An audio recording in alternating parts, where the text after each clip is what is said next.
नाजरीन, ये small industry road मंडियां है, ज़िला एबटाबाद की वाहिद छोटी सी इंडस्ट्री जहां पर मार्बल्स, ग्रेनाइट्स और दीगर छोटे छोटे यूनिट्स मौजूद हैं।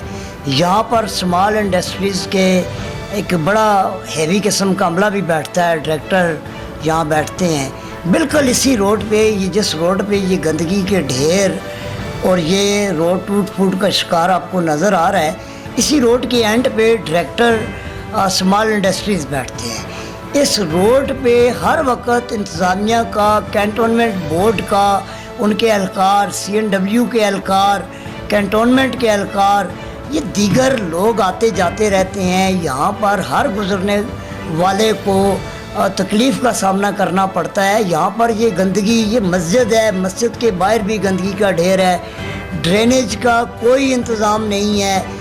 यहाँ पे जितने भी नदी नाले हैं वो गंदगी से अटे हुए हैं और वो नाले बंद हैं, जिनकी वजह से आप देख रहे होंगे कि मेरा कैमरामैन आपको दिखा रहा होगा। मैं बिशारत अवान साहब से कहूँगा जूम करके दिखाए। ये गंदगी से ये नाले अटे पड़े हैं, ये पीने के पानी की पाइपलाइंस गुजर रही हैं। एबटाबाद के शहरियों को यहाँ इन पाइपों के ज़रिए पीने का साफ़ पानी मुहैया किया जा रहा है। और ये नाले की हालत देखें, इस नाले की महकमा माल के पास भी और महकमा अनहार के पास भी ये इसकी लंबाई चौड़ाई मौजूद है।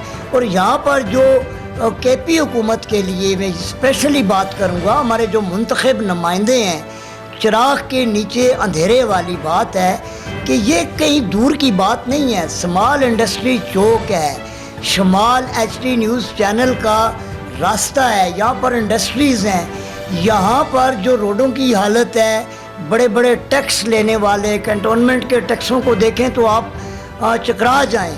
यहाँ पर इंडस्ट्रीज़ डिपार्टमेंट है, दीगर डिपार्टमेंट्स हैं, सुथरा KPK प्रोजेक्ट्स भी यहीं पे है। तो मैं अरबाब इख्तियार से ये गुजारिश करूँगा कि यहाँ के लोगों पे, यहाँ इर्द गिर्द की जो आबादियाँ हैं, सरसैयद कॉलोनी है, उस्मानाबाद है, या दीगर लोगों की जो ये गुज़रगाह है, यहाँ इसके लिए प्लीज़ खुदारा इस रोड की हालत ज़ार पर रहम करें और इसके लिए फ़ंड मुख्तस करवाएं।